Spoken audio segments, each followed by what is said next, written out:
Hello, I'm Joe McDonald and this is Big Mac's Battle Blog. And this video is a message to Ukrainians. Um, for an introduction, am a British volunteer soldier, now a Marine with the 34th Marine Brigade down in Kherson, and I work with drones and sapper engineer work. The bombs for the drones mostly, but I also run this YouTube channel to raise money for my unit. I've been with my unit for 20 months now. It'll be 2 years in June this year, and in 2022 I was with the Legion for 8 months. So I've been in Ukraine for a while now. The war has gone on a while, and I understand there are many reasons that people don't want to be in the military and don't want to participate in this conflict. I understand it. There's been a lot of casualties. Ukrainians know way better than any news report or statistics about what the actual casualties are like. And there's been bad commanders. There's been commanders who've, it seems, have willfully sent guys off to die, like the general who was in charge of Krinky. At least that's the opinion of the second in command of Azov, and I imagine he's got a much better opinion than me about these sort of things, so I agree with him. I understand it. But the army has changed a lot. The military has changed a lot since the start of the war. When I came back in 2023, drones were just a small element of an infantry platoon. Then it became its own platoon. Now it's going to be its own company. There are whole drone battalions now, not just the new segment of the army within the unmanned systems force that Ukraine created, which is also a thing. But the Marines have got two just UAV battalions on their own. It's more of a focus, and I say to young Ukrainians, men and women, over the age of 25 or thereabouts, why haven't you signed up yet? The two things that have allowed Ukraine to stay in this fight more than any bit of equipment that you had already, or the West gave you, or that's been invented since the start of the war, it's motivation and the grandfathers of Ukraine. This war has been carried on the shoulders of your grandfathers. The average age in this army is like 40, but there's 43, and there's so many older guys who are doing not just administrative roles and stuff, but solid combat roles, and at the end of the day, this segment of the war is looking to be the darkest hour. We've lost all financial support from America. Things are not going well in the East. And I say to you, young people of Ukraine, you need to go and man up and sign the contract.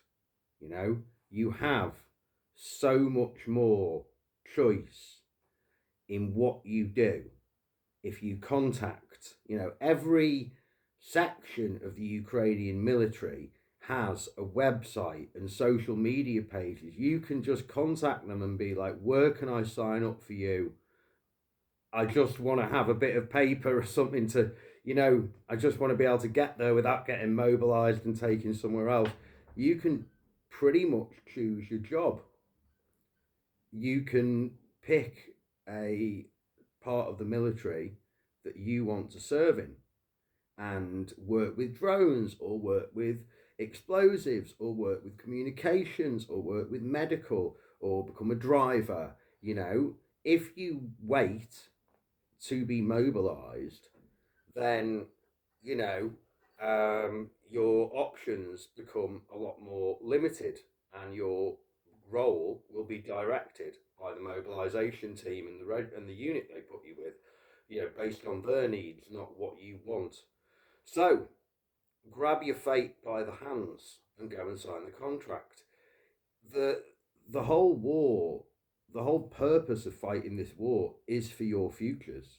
You know, the most of the guys who are fighting this war, the older generation over 40s, they've had their kids and had their time to do education and find what field they're going to be in. And they've been holding the line and taking the casualties and fighting for your future the whole time. You know, my friend back there, Misha, was mobilized and embraced the job and became a really good FPV pilot and destroyed hundreds of Russians and Russian positions and boats and their equipment, and was sadly killed, leaving a young wife and a young baby behind. He never wanted to be in the military, but he saw the need to defend his homeland. And when they were mobilized very early on in the war. He didn't get too much time to think about it. But while I realise you may have legitimate reasons to not have much faith in in your government or the politics and the legal systems you've grown up with, this is the best opportunity you're ever going to get to turn Ukraine into the country it deserves to be, and not some essentially second world country with a dictator with its thumb on it like that. If you know anyone of more my age from Poland or Western Ukraine, ask them what Poland was like in the 90s.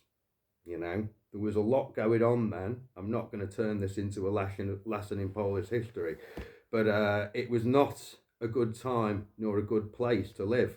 There was all of the problems associated with a recently post-communist country, and now it's doing great. Basically, Poland's a powerful modern country that's really safe and a really nice place to live. Of course, no one's perfect, and people have different opinions, but things have changed a lot, and this is Ukraine's opportunity to create a place where you and your kids definitely are gonna be like every other country in Europe. And if your son wants to go to university in London or Paris or Helsinki or Madrid, and you just want to go on holiday there, or maybe you go somewhere and you decide, I would like to work and live here, suddenly all that becomes a freedom and something you can just do easily. And isn't that what you want for your future?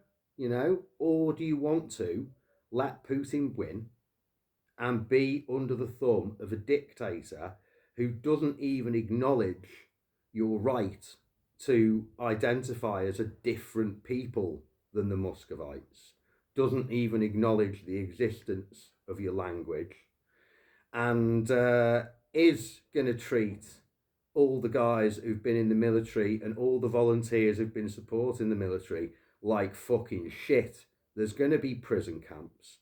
You all know what goes on in Russian captivity. There's going to be, oppression for a long time. It's not just going to be like, oh, we all won and we're all fucking Russians now. And, well, how well does the average Russian get treated by Moscow if they're not from the Moscow satellite area, the Moscow Crown or whatever they call it? Think about that. I know you're scared. I wouldn't particularly. Maybe if I was 25, would be the kind of guy who wants to be a hard fighting assault trooper. I'm 41. I don't want to be that guy, you know. But there's a military is like a football team in some ways. Not everyone's the striker.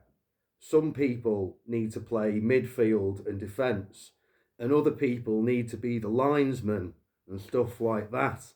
There needs to be someone making sure there's fucking oranges and juice and spare footballs. It's a company. It just produces security for Ukraine and dead Russians, which is why you should invest in Big Mac's battle blogs. But if you want to be a drone pilot, young Ukrainians, the 34th Marine Brigade in Kherson needs drone pilots, and we need sappers, and we need guys to fix drones and become drone engineers and all that kind of stuff. And we need medics, and at brigade, at just our company and brigade, there's openings for drone pilots. So if you go and sign the contract, you can start that process. I'll even help you if you're Ukrainian and you want to join my unit. I'll do what I can. Not everyone is cut out to be a drone pilot. It isn't like it is not an easy skill to master. If you want to, Mavic's relatively easy, but FPV and stuff becomes a lot more difficult. But Ukraine is the best country in the world to learn about all this stuff. So if you want to serve your country, if you want to stop the Russians winning, if you want to man up and come and stand shoulder to shoulder with your dads and your uncles and your grandfathers who've been carrying this fight so far for you, and now's the time. And the 34th Marine Brigade in Kherson, which is not the worst place in the war to be a soldier. People still die and get wounded every day, civilians and military, but you're not throwing yourself into the Bakhmut meat grinder, and that's worth considering as well. It's time to make a brave choice, but there are ways to serve your country and ways to channel your courage and your willpower and your motivation, which is the things that have held the line against the Russians. Ukrainian courage and motivation to continue this fight, and that's what we need, more than anything, and it's time to serve your country. And serve yourself, to fight for your own future and your children's future. It's time. Anyway, goodbye from me, Joe McDonald at Big Mac's Battle Blog, and as always, to our pro-Russian and Vacnik listeners, Idi nahoy za luba.